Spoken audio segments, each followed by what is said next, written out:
बस भैया। आजा मीता, ले भैया, ये भी ले, मिठाई लीजिए छोरा भाई। हाँ चल मीता, आज गृह प्रवेश है ना थारो। अच्छा रुक रुक रुक रुक, एक मिनट, रुक रुक रुक रुक, एक मिनट।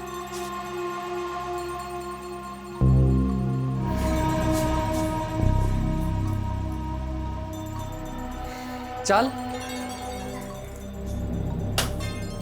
आजा।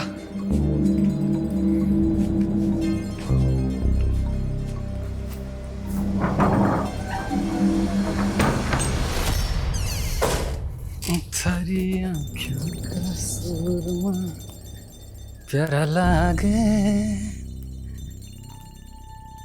रे चोखा लागे रे मन। अरे क्या कर रहे हो? रुको रुको, क्या हुआ? मने दो मैं। अरे तू आराम कर, मैं कर लूंगा। थे काम करोगे और मैं आराम ना। लाओ मने दो और वो डब्बो लेकर आओ। अच्छा ठीक है।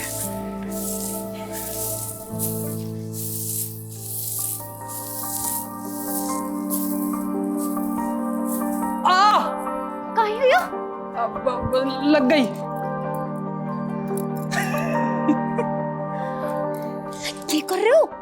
कोई आ जाएगा। शर्मा रही हो, मेरे से शर्मा रही है। देख, आज से हम दोनों एक दूसरे की परछाई हैं, एक दूसरे के सच्चे साथी, दुख में भी और सुख में भी, है ना?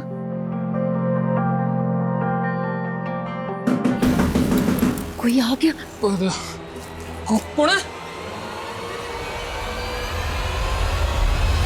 हमारे को मालूम है आप लोग नाराज हो हमारे से, पर इसमें हमारी कोई गलती नहीं है। मैंने तो बस प्रीति की मदद की सरपंच जी के छोरे अंकुर के साथ भागने में। वे दोनों ब्याह करना चाहते थे एक दूसरे से। अरे झूठ मत बोल सुबोध, तू मेरी छोरी को बहला फुसला के ले गया था और जब उसे तेरी नियत का पता चला ना तो वापस आ गई। नहीं नहीं, ये सही नहीं है। आप चाहो तो प्रीति को बुला के पूछ लो। तू पंचों के सामने मेरी छोरी को बेइज्जत करना चाहे? नहीं आएगी वो यहाँ। सरपंच जी एक बार अंकुर को बुला के तो पूछ लो ना, सब साफ साफ हो जाएगा। ये क्या कर रहे हो? तो सुनो, मेरे छोरे को बदनाम करता है, मारो इसे। नहीं नहीं नहीं, हमारी बात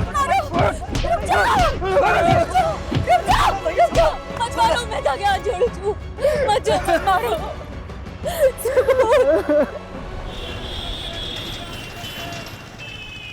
रेनू, तुम्हारी भाग्य रेखा देखी मैंने, पक्का कोई लॉटरी लगने वाली है। कुछ भी अनशन मत बोला। अरे पाग, अंडरस्टैंड नहीं बोल रहा हूँ, सच बता। एक सेकंड दो, ये देखो, ये जो रेखा है ना, इसमें साफ लिखा है कि तुम्हारी वे बहुत तेज चल रहा है। हीरो समझते अपने आप को? कौन है भाई आप? बताओ तुझे कौन हूं मैं? क्या कर रहे हैं? क्यों? शादी मुझसे कर रही हो, मजे इसके साथ कर रही हो। शादी? क्या बोल रहा है रेनू ये? शादी मंगेतर है मेरी, अगर इसके आसपास भी दिखा ना तो तोड़ दूंगा। चल भाग जा, भाग जा। चल घर ड्रॉप कर देता हूं, चल। ऑटो। इसमें रोने की क्या बात है रेनू? सही तो कहा आकाश ने, तेरा होने वाला पति है वो।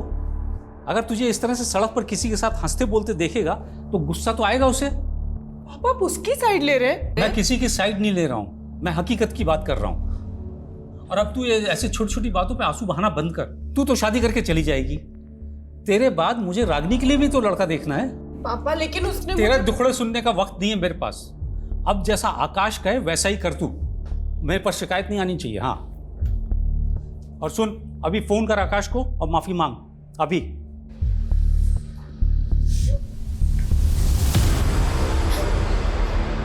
अरे बस ठीक हूँ मैं। अपनी हालत तो देखो, कितनी बुरी तरह मारा है उन लोगों ने।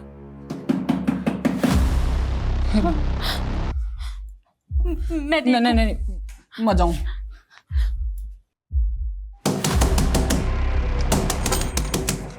सुबोध, क्या हो गया? अरे भाग यहाँ से। अरे क्यों? गांव वाले आ रहे हैं तुझे मारने के लिए। क्या बात कर रहे हो ज्ञान? अरे सरपंच और प्रीति के घर वालों से तूने दुश्मनी मोल ले ली है और ये किस चोरी से ब्याह करके ले आया तू? क्या सोचा था गांव वाले तेरा स्वागत करेंगे? तारे को तो सब कुछ मालूम है ज्ञान। पूरा गांव जानता है प्रीति और अंकुर की प्रेम लीला के बारे में। अंकुर के दबाव में मैंने सब कुछ किया। नीता से शादी करने के लिए मुझे कुछ पैसों की ज़रूरत थी। वो पैसे मांगे मैंने अंकुर से और उसके बदले में ये काम किया। तो अरे ये सब कुछ उन लोगों को कौन समझाएगा? उनके सर पर तो खून सवार है। प्रीति के घर वाले और सरपंच ने मिलकर तुम दोनों को मारने का मंसूबा बनाया है।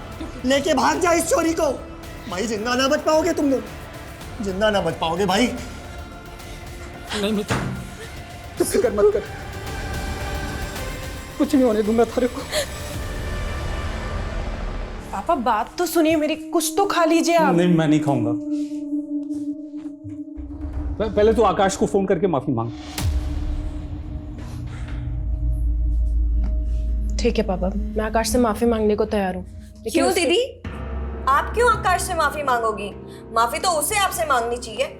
शादी से पहले ही पापा वो दीदी पर इतने हुक्म चला रहा है, तानी शादी के बाद तो क्या करेगा? मैं तो आपसे कह रही हूँ, आप ये रिश्ता तोड़ दो। क्या अनशन पक रही है? रिश्ता ना हुआ पेड़ पे लगा हुआ फल हो गया। जब जी चाहा तोड़ दिया। अरे ऐसे रिश्ते बार बार नहीं मिलते। इंजीनियर है आकाश, लाख रुपए की उसकी तनख्वाह है। होगी, लेकिन पापा जिस घर में दीदी खुशी नहीं रहेंगी वहां उस पैसे का क्या काम? चुप कर तू अभी छोटी है, तुझे समझ नहीं है। मैं जो कुछ भी कर रहा हूँ इसके भले के लिए कर रहा हूँ, और तू उल्टा सीधा मत डाल इसके दिमाग में। लेकिन पापा, दीदी आप परेशान मत हो, मैं हूं ना, मैं कुछ करती हूँ।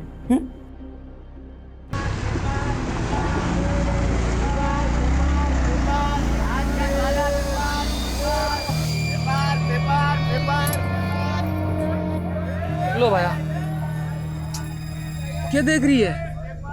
गांव से बहुत दूर है हम, कोई नहीं आएगा। चल एक काम कर, तू यहाँ बैठ, मैं टिकट लेकर आता हूँ। हाँ ये फोन में पैसे भी भरवा लाना। ठीक है, तू बैठ, मैं आता हूँ। हाँ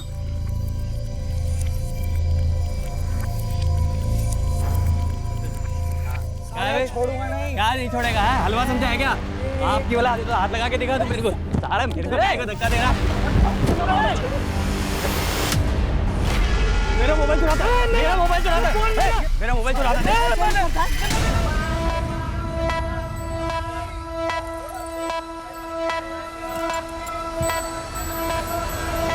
साहब मैं चोर नहीं हूँ साहब, वो दोनों गुंडों ने मारे को फंसा दिया साहब। झूठ मत बोल, सबने देखा था तुझे, तेरे पास दो मोबाइल थे। अब उन दोनों में से एक तो मेरा फोन था, एक मेरी बीवी का फोन था साहब। सब हुआ क्या था कि मैं जा रहा था और उन दोनों में से एक बंदा मेरे से टकराया और मेरे गिर गया साहब, मेरा फोन भी गिर गया। उनमें से एक मेरा फोन उठा के बोलता है कि ये मेरा फोन है, मेरा फोन है, और वो चोर चिल्लाने लग गए साहब। सब मेरी बीवी बस स्टैंड पे मेरा इंतजार कर रही है साहब। बस पुलिस के सामने जो भी आता है ना दुख भरी कहानी सुनाता है। एक दिन लॉकअप में रहेगा ना तो सब कबूल कर लेगा। बंद करो इसको लॉकअप में। साहब मैं सच कह रहा हूँ साहब, मैं कुछ झूठ नहीं बोल रहा साहब, मैं चोर नहीं हूँ साहब। अभी आप जिसको ढूंढ रही हैं उनको तो मैंने दिल्ली की बस में चढ़ते हुए देखा है। क्या? हाँ आइए आपको दिखाते हैं कौन सी बस में चढ़े। आइए पास में आइए।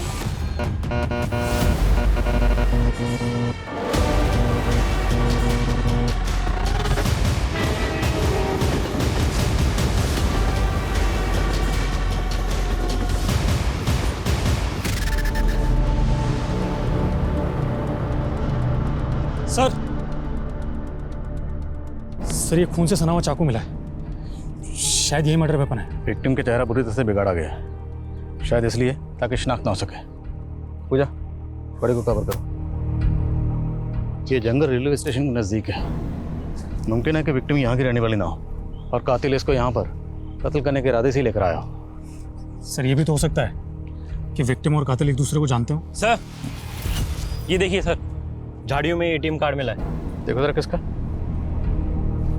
सर एलएनसी बैंक का है, लेकिन इस पे कार्ड होल्डर का नाम नहीं लिखा हुआ। इस बैंक की नज़दीकी ब्रांच से कॉन्टैक्ट करो और कार्ड की डिटेल्स निकलो। सर ये देखिए।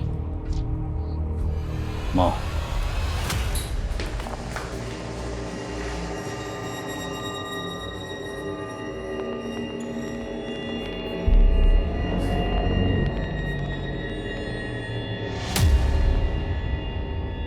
अच्छी लग रही हो।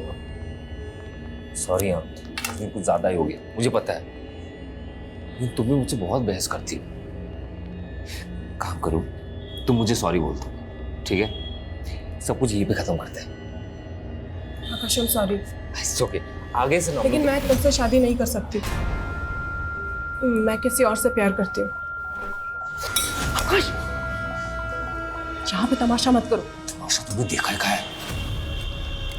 मैं तुम्हें अपनी बीवी मान चुका हूँ, इतनी आसानी से नहीं जाने दूंगा। किसकी वजह से मुझे छोड़ रही हो?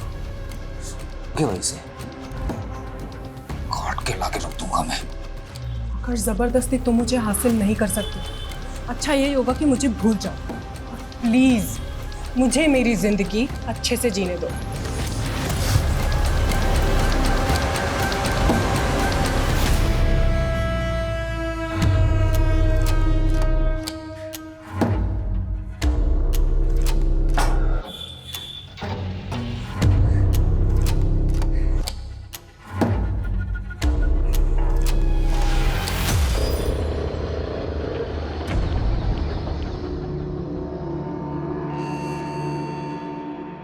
अब आप पूछे इनसे, इनको कितनी बार मैंने कहा कि चोर मैं नहीं वो लोग हैं, मगर सर इसके पास 2 फ़ोन थे तो कन्फ्यूज़न हुई। फिलहाल जाओ तो। Sorry sir.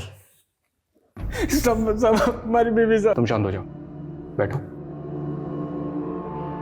बताओ क्या हुआ है? हमारी बीवी का कुछ पता नहीं चल रहा है साहब। आखिरी बार कहाँ देखा था उसको? जयपुर बस अड्डे पे साहब। और सर इन्हें ठगने वाले लोगों के बारे में भी हम पता लगा रहे हैं और काम करने के तरीके से लग रहा है जैसे कोई पेशेवर मुजरिम थे। सब हमारी बीवी का पता लगा लो साहब। सुबह तुम फिक्र मत करो, हम तुम्हारी बीवी को जल्द से जल्द ढूंढने की कोशिश करेंगे। ठीक है सर। बॉडी की शिनाख्त अभी तक नहीं हो पाई है। हालांकि पोस्टमार्टम रिपोर्ट से पता चला है कि लड़की की उम्र 23 से 25 साल के बीच थी। और सर लड़की की मौत बॉडी मिलने से 7 से 8 घंटे पहले हुई थी। और मारने से पहले विक्टिम के साथ फिजिकल रिलेशन बनाया गया, पर बॉडी पर किसी भी तरह का डीएनए सैंपल्स नहीं मिले। शायद प्रोटेक्शन यूज़ किया होगा। और सर बॉडी में नींद की गोलियां भारी मात्रा में मिली हैं। सर हो सकता है कातिल का ये प्लान रहा हो, पहले नशे की गोलियां देकर लड़की को बेहोश किया, फिर उसके साथ फिजिकल हुआ और फिर उसको मार दिया। इसलिए बॉडी पर किसी भी तरह का रजिस्टिंग मार्क्स नहीं है। वो एटीएम की डिटेल्स कब तक आएंगे? सर बैंक मैनेजर से बात की है, कार्ड बहुत पुराना है इसलिए थोड़ा समय लग रहा है। जब तक कार्ड की डिटेल्स आती हैं, विक्टिम की तस्वीर दिल्ली एनसीआर के सभी थानों में भेजो। शायद कहीं कोई मिसिंग कंप्लेंट फाइल हुई हो। और इस टैटू को आसपास के जितने भी टैटू पार्लर्स हैं सब जगह दिखाओ। और विक्टिम की तस्वीर सभी लोकल न्यूज़पेपर में दो, शायद कोई शिनाख्त के लिए आ गई। दीदी, आकाश से शादी ना करने का डिसीजन आपका एकदम सही है, लेकिन आप मेरी बात मानो तो अभी भी। रागिनी, मैं जानती हूँ तुझे मेरी फिक्र है, पर तुझे अब मेरी फिक्र करने की कोई ज़रूरत नहीं। अब मैंने तय कर लिया, मैं डर के नहीं जीने वाली। और वैसे भी अब मेरी ज़िंदगी में कोई और आ गया। कौन है वो? और कहीं उसी की वजह से तो तुमने संजीव को रिजेक्ट नहीं किया था। सच बताओ दी। Sanjeev I am sorry. मैं जानती हूँ कि मुझे ये सब कुछ पहले ही बता देना चाहिए था, लेकिन मैं क्या करती, मेरे फादर बहुत स्ट्रिक्ट हैं। संजीव, मेरे कहने से शादी नहीं रुकेगी, सिर्फ तुम ही शादी को रोक सकते हो। प्लीज़ मुझे रिजेक्ट कर दो। ठीक है, मैं मना कर दूंगा। रेनू दी, उस दिन भी तुमने एक झूठी कहानी बनाकर इतना अच्छा लड़का हाथ से गवा दिया। तुझे संजीव की इतनी फिक्र क्यों हो रही है? टॉपिक मत बदलो दी। ये बताओ कोई लड़का है भी या नहीं, या फिर तुम इस बार भी कोई झूठी कहानी बना रही हो? दी बताओ ना, कौन है वो? सही वक्त आने पर सब बता दूंगी। सर जो एटीएम कार्ड हमें जंगल में मिला था, बैंक मैनेजर का कहना है कि वो एटीएम कार्ड झारखंड के भभुआ के रहने वाले एक आदमी का है। सर हो सकता है वो औरत भी झारखंड की हो। मुमकिन है। तो एक काम करो, तुम झारखंड के लिए निकलो, मैं झारखंड पुलिस को इन्फॉर्म करता हूँ।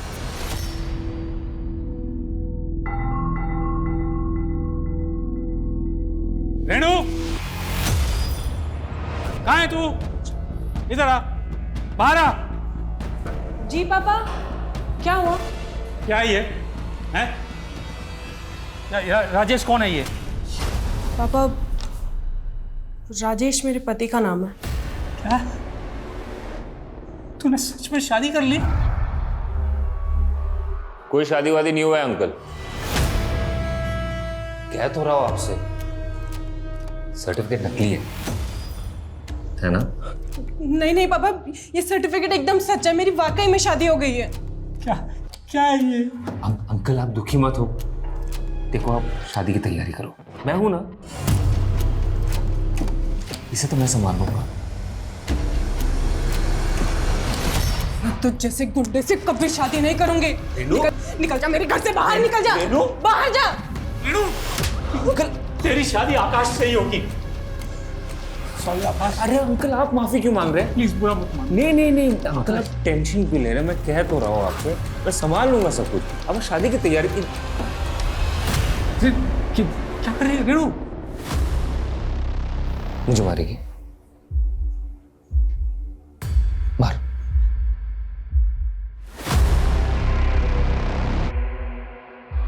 मार। आगे मत बढ़ना कोई भी। पापा हटिए आप यहाँ से, हटिए, मेरे पास मत आना। ठीक है। मुझे मेरी मरी हुई माँ की कसम है, अगर मेरे कोई पास आए तो मैं अपनी नस काट लूंगी। नहीं नहीं रेणु क्या कर रही है? रेणु कहाँ जा रही है? पापा आप मुझे कभी समझ ही नहीं पाए।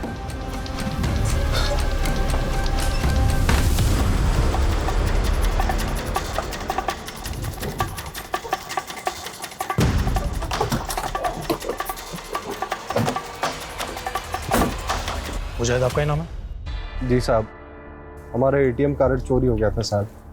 हम पंजाब में जेसीबी चलाने का काम करते हैं। अभी 2 हफ्ता पहले जब हम दिल्ली बस अड्डे पे बस का इंतजार कर रहे थे, तभी अचानक एक आदमी आ धमका। कौन आदमी? साहब हम बस का राह देख रहे थे, तो आदमी हमसे आकर बोला कि हम भी झारखंड जाने वाले हैं। साहब वो हमसे बतियाने लगा, हमें बाथरूम जाना था तो वो हमसे कहने लगा कि हम संभाल लेंगे तुम्हारा सामान। हमने भरोसा कर लिया साहब उस पर और लौट गए। जब वहाँ लौट कर वापस आए तो ना तो वो आदमी वहाँ पर था ना हमारा सामान। और उसी बैग में तुम्हारा एटीएम कार्ड भी था? अरे एटीएम कार्ड का साहब, हमारा पर्स, हमारा मोबाइल, पैसा, कपड़ा लत्ता सब कुछ उसी में था। मुझे तुम्हारा फोन भी चोरी हुआ था ना? जी साहब। उसका IMEI नंबर है तुम्हारे पास?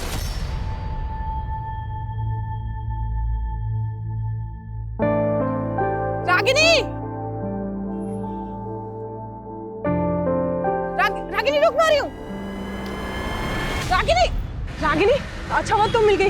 रागिनी मैं कल दिल्ली जा रही हूँ। मुझसे बात मत करो तुम। Ragini I am so sorry, पर तू ही बताना मैं क्या करती। वो उस आकाश से शादी करके अपनी जिंदगी तो नहीं बर्बाद करती ना? पर मेरी कर दी ना। मतलब तुम तो चली गई, पर तुम्हारे किए की सजा मुझे भुगतनी पड़ेगी। रागिनी एक मिनट, साफ साफ बता हुआ क्या है? आकाश बेटा। हाँ बाबा। मुझे माफ कर दे, मैं अपना वादा पूरा नहीं कर पाया। देखिए जैसे हाथों की सारी उंगलियां एक जैसे नहीं होती, वैसे ही सारी औलादें एक जैसे नहीं होती। आप अपना वादा पूरा कर सकते हो अभी भी। मैं रागिनी से शादी कर लूंगा, अगर आपकी इजाजत हो तो। बिल्कुल बिल्कुल, बहुत अच्छी बात कही तो। रागिनी तू करेगी ना आकाश से शादी? तू आकाश से शादी करेगी? ये सब तुम्हारी वजह से हो रहा है। रागिनी, रागिनी मेरी बात तो सुन।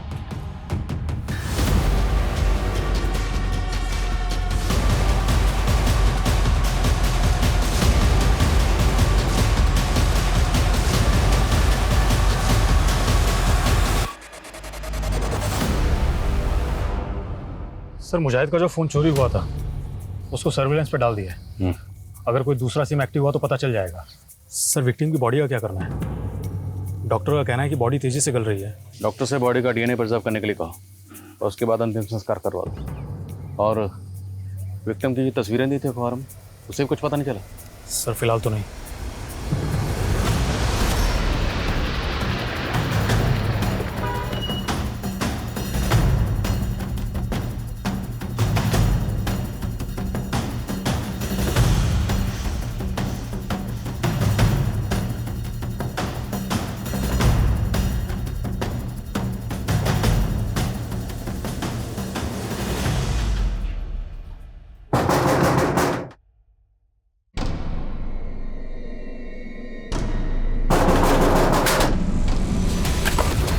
क्योंकि तुम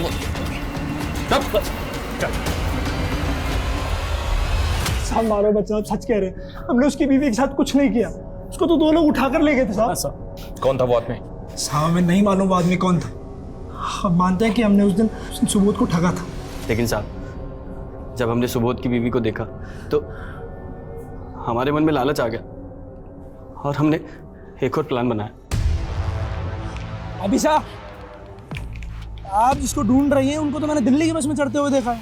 क्या कह रहे हैं आप?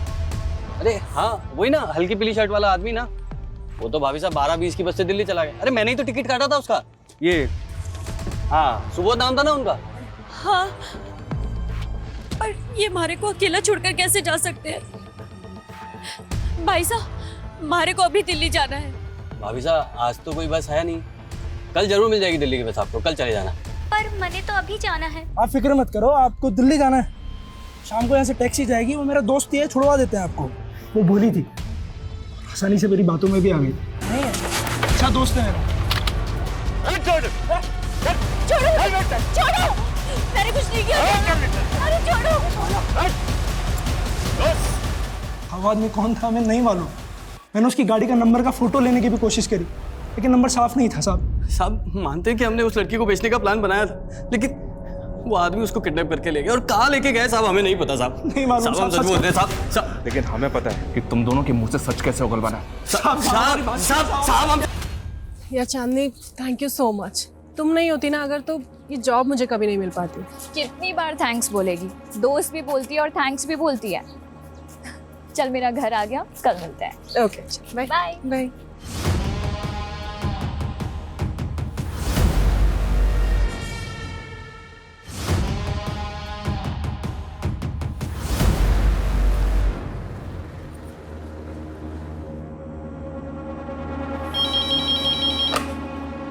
हेलो।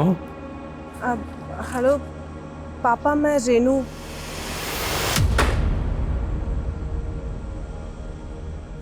लेकिन साहब हमारी बीवी को कोई किडनैप क्यों करेगा साहब? सुबोध हम भी पहले ऐसे ही सोच रहे थे और इसीलिए उन दोनों के साथ हमने सख्ती भी की, पर वो दोनों अपनी अपनी बात पे अड़े हुए हैं कि उन दोनों ने मीता के साथ कुछ भी नहीं किया। तुम हमें ये सोचकर बताओ, क्या मीता की किसी के साथ कोई दुश्मनी थी, आस पड़ोस में या कहीं और? मीता की तो नहीं साहब, लेकिन हमारी दुश्मनी है सब हमारा गांव में।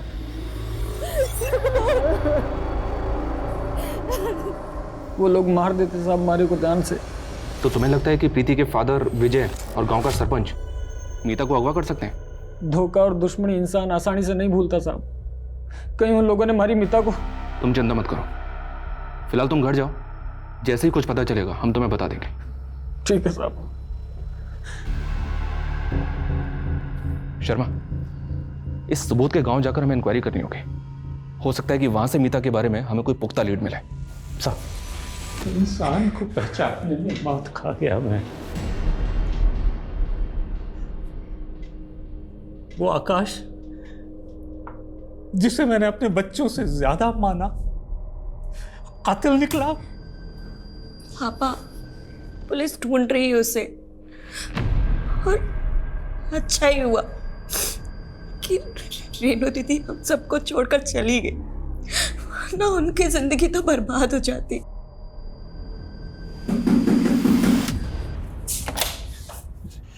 मुझे बचा लो, दरवाजा बंद करो, पुलिस मुझे ढूंढ रही है। रागिनी दरवाजा बंद करो। निकलो यहाँ से। रागिनी मैं कह तो रहा हूँ, पुलिस मुझे ढूंढ रही है। आकाश निकलो यहाँ से। क्या बकवास कर रही हो? तुम मेरी होने वाली बीवी हो। मेरा तुमसे कोई रिश्ता नहीं है, चलो निकलो यहाँ से। निकलो। वो ठीक करिए, तुम्हारा उससे अब कोई रिश्ता नहीं है। तेरा भी पढ़ निकला है क्या? छोड़ो पापा को, आकाश छोड़ो। मैं इस घर से नहीं जाऊंगा। मैं भी देखता हूँ कौन मुझे तो इस घर में नहीं रखता। मैं भी देखता हूँ कौन निकाल। बाहर जा। यहाँ मत रुक। नहीं, इस घर में नहीं रह सकता। निकलो यहाँ से, वरना जान से मार डालूंगी। निकलो यहाँ से। छोड़ूंगा नहीं तुझे।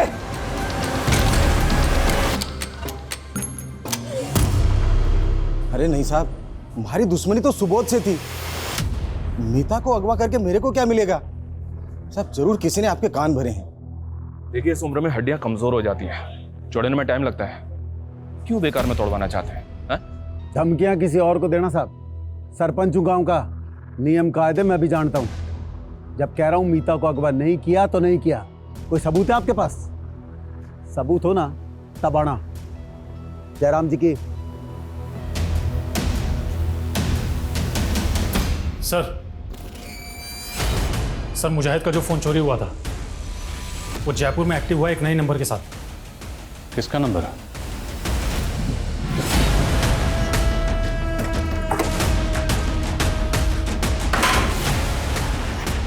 शुभम। हाँ। अरे लेकिन लेके चलो सर। अरे मैंने किया क्या है? लेकिन मारे को मत मारो साहब जी, मैं सब बता रहा हूँ। आपने मैंने वो फोन एक मोबाइल की दुकान से खरीदा था। वो आदमी सेकंड हैंड फोन बेचता है। वो फोन तुमने कौन सी दुकान से खरीदा था? अरे चल निकल बाहर। होगा साहब? अरे बात क्या है? सब मैं बताता हूँ साहब मैं मानता हूँ कि मैंने चोरी का फोन बेचा है साहब, लेकिन ये कत्ल वतल से मेरा कोई लेना देना नहीं है साहब। किसको बेचा? अरे साहब दिन में 10 लोग आते हैं, 10 फोन बेचता हूँ। 10 लोगों के चेहरे याद कर और बता किस किस को बेचा था। तेरी दुकान में सीसीटीवी तो है ना? हाँ पर वो खराब है साहब। अब अगर तुझे खुद की जान बचानी है तो जिसको फोन बेचा था उसके नाम और चेहरे याद कर। नहीं साहब, मैं चेहरे याद करता हूँ। और वो आप लोग क्या बनवाते हैं? स्केच प्रशांत, जो भी स्केचेस बनवाए उन्हें मुजाहिद से वेरीफाई करवा। जी सर मेरे ख्याल से लड़की की पहचान करवाने की हमें फिर से कोशिश करनी चाहिए। सर एक बार फिर से अखबार में फोटो दे दो। तो इस बार विक्टिम और उसके हाथ में जो टैटू है उसकी तस्वीर दिल्ली के अलावा देश के बाकी अखबारों में छुपो, शायद शनाख्त हो पाए। सर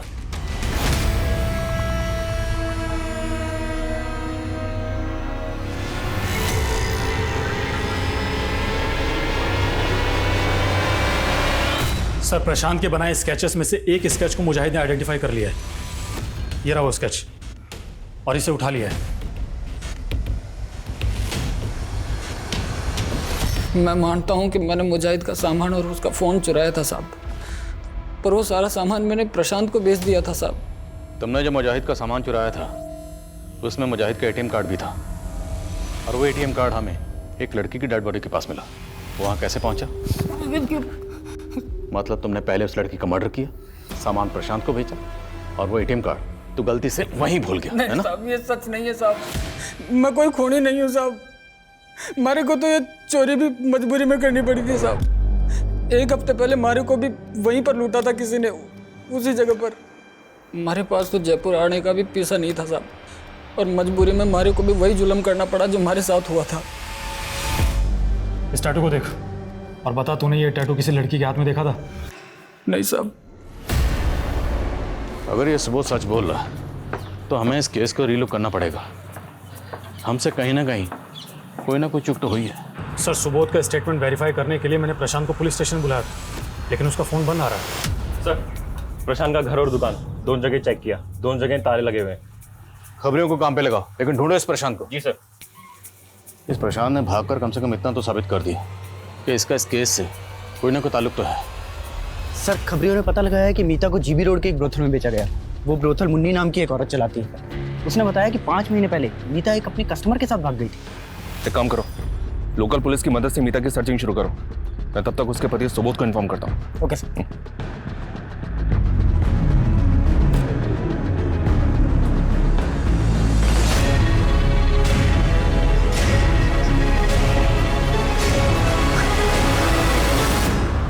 मेरी बेटी रागनी ही है, उसके हाथ में ही ऐसा टैटू बना था।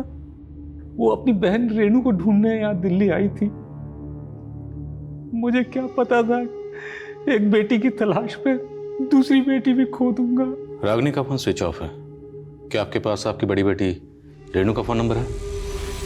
मुझे उसका पुराना नंबर याद है। नंबर बताइए। सर रेणु का फोन स्विच ऑफ आ रहा है, लेकिन मोबाइल कंपनी से पता चला है कि उसने नंबर लेने के लिए इलेक्ट्रिसिटी बिल सबमिट किया था, जिस पर फरीदाबाद का एड्रेस है। फरीदाबाद? जी सर। जब वहाँ पहुँचे तो मालूम चला कि रेणु फरीदाबाद से जयपुर जा चुकी है। और जयपुर में कहाँ रह रही है आजकल? सर ये तो पता नहीं चला है, लेकिन सर रेणु फरीदाबाद के जिस एड्रेस पर रहती थी उसी एरिया में चांदनी नाम की लड़की भी रहती थी, जिसका कुछ दिनों पहले मर्डर हुआ था। और सर ताज्जुब की बात तो ये है कि चांदनी का मर्डर भी वैसे ही हुआ था जैसे रागिनी का मर्डर हुआ था। क्या दोनों विक्टिम्स को मारने से पहले नशे की दवा दी गई? हाँ सर।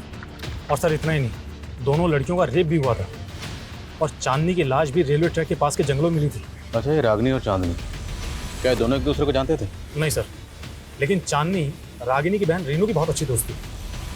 रेणु की बहन रागिनी का कत्ल ठीक उसी तरह से हुआ जैसे रेणु की फ्रेंड चांदनी का। माजरा क्या है? सर कमें सर, रागिनी कॉल रिकॉर्ड्स।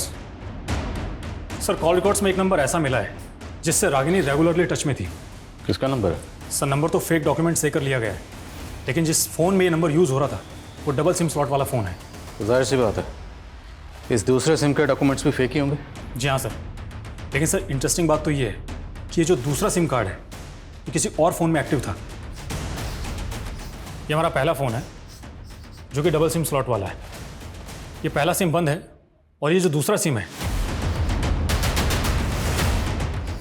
ये किसी दूसरे मोबाइल में एक्टिव है और ये दूसरा फ़ोन भी डबल सिम स्लॉट वाला है।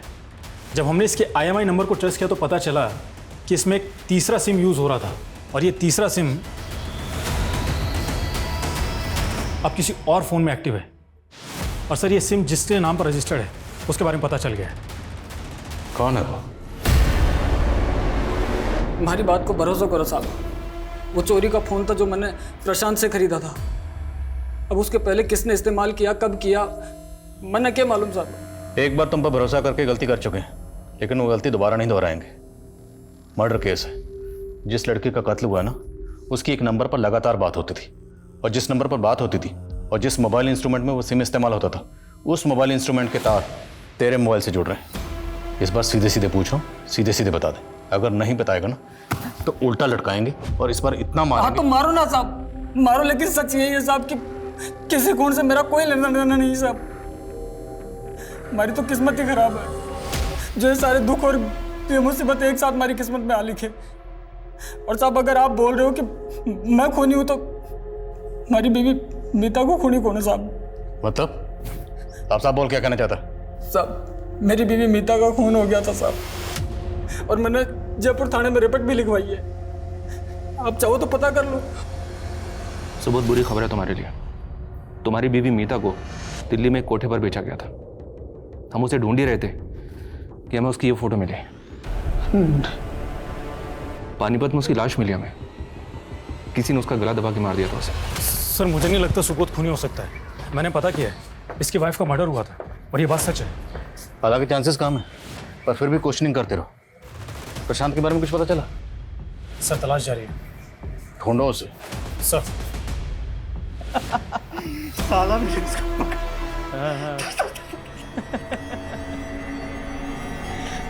साले वर्दी देख पक गया होगा। साला पैंट क्या बात है।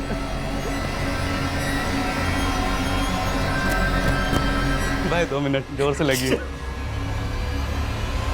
सुखराम, जल्दी आओ। खुद को मारने की कोशिश की इसने। एम्बुलेंस बुलाओ जल्दी।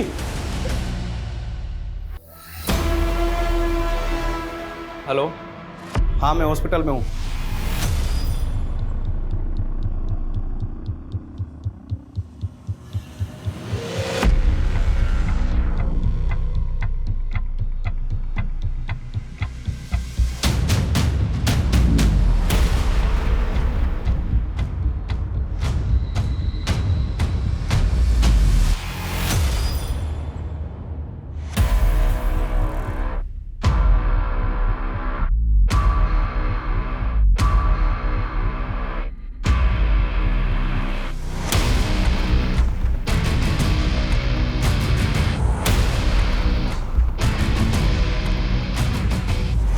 सर, इस सुबोध को तो हम निर्दोष समझ रहे थे। ये तो बड़ा ही शातिर निकला।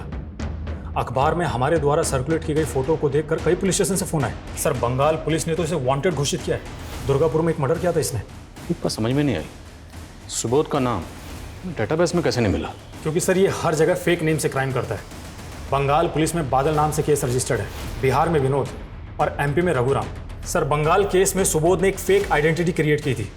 अंजना नाम की एक लड़की को जंगल में ले जाकर नशे की दवाइयाँ दी, उसके साथ रेप किया और उसका मर्डर कर दिया। एक आई विटनेस की वजह से पकड़ा गया और 2 महीने तक जुडिशियल कस्टडी में था। सर, जेल के इंचार्ज से मेरी बात हुई। उसका कहना है कि सुबोध जेल में चार्ल्स शोबरा जैसे सीरियल किलर्स की किताबें पढ़ता था और दूसरे कैदियों को भी सीरियल किलर्स की कहानी सुनाता था। Serial killer? इस सुबोध की दिमागी हालत मुझे कुछ ठीक नहीं लग रही। सर जेलर को भी यही लगता था, तो उन्होंने साइकेट्रिस्ट को कंसल्ट किया और साइकेट्रिस्ट का कहना था कि सुबोध और उसके लिए वो मर्डर भी कर सकता है। अच्छा, इसकी जमानत तो हुई नहीं होगी, फिर ये छूटा कैसे? सर सुबोध ने वही तरीका वहाँ अपनाया जो उसने यहाँ अपनाया था। सुसाइड का नाटक करके अस्पताल में भर्ती होकर चकमा देकर भाग गया। अच्छा, सुबोध ने बंगाल के अलावा और कहाँ मर्डर किए? सर सुबोध ने कुल 11 मर्डर किए हैं अलग अलग नाम से, और सब में विक्टिम औरतें थीं। गुजरात, मध्य प्रदेश, पंजाब, हरियाणा में भी मर्डर किए सुबोध ने। तो मतलब अगला मर्डर ये दिल्ली में नहीं कहीं और करेगा। ये कहीं ना कहीं तो अगले शिकार की तलाश में होगा। वर्मा, इससे पहले ही किसी और मासूम को अपना शिकार बनाए, ये सुबोध मुझे सलाखों के पीछे चाहिए। सर हेलो,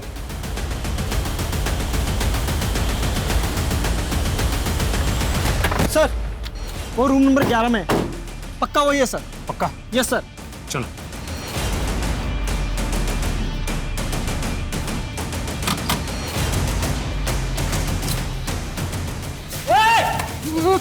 सुबोध, बहुत घुमा लिया तूने हमें, अब पुलिस स्टेशन चलने का समय आ गया। लेके चलो इसे। खूब दौड़ाया ना आप लोगों को, लेकिन अब और परेशान नहीं करूंगा, बता दूंगा सब कुछ।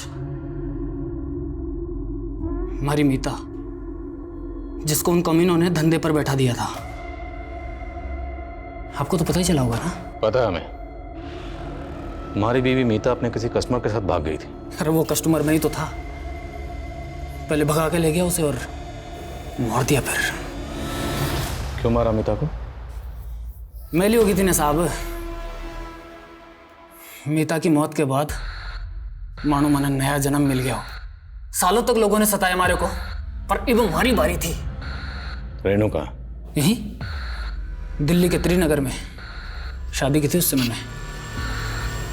रेणु की बहन रागिनी, उसे क्यों मारा? रेणु के साथ उसे मार्केट में देखा था मैंने। रागिनी बड़ी पसंद आई थी मैंने, लेकिन रागिनी से पहले रेणु की सहेली चांदनी से मिला मैं। उसके खूब मजे लिए मैंने, फिर मार दिया उसे। और बाद में मुझे पता चला कि रेणु रागिनी को बार बार फोन करती थी, और वहीं से रागिनी का नंबर चुराया मैंने, और फिर रेणु से मिलने के बहाने उसे दिल्ली बुला लिया। बस बस भाया।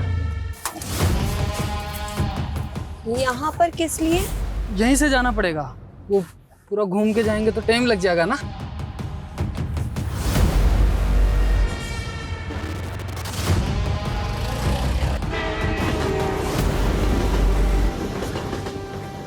अरे थक गई है, एक काम कर। और कितना दूर जाना है? ये जूस पी ले, पी ले पी ले। और पी ले।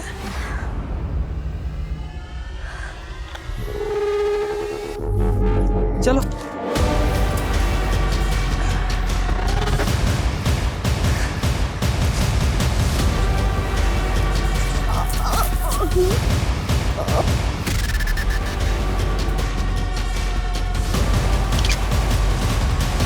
ये सब वैश्यपना क्यों करता था?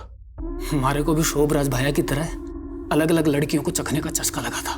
तूने सभी विक्टिम्स को किसी रेलवे स्टेशन के पास वाले जंगल में ले जाकर मारा, और वहां ले जाकर मारने से पहले तूने नशे की दवाई देता था। कहां से सीखा ये सब? अभ्यास किया था साहब, खूब पढ़ता था मैं जेल में।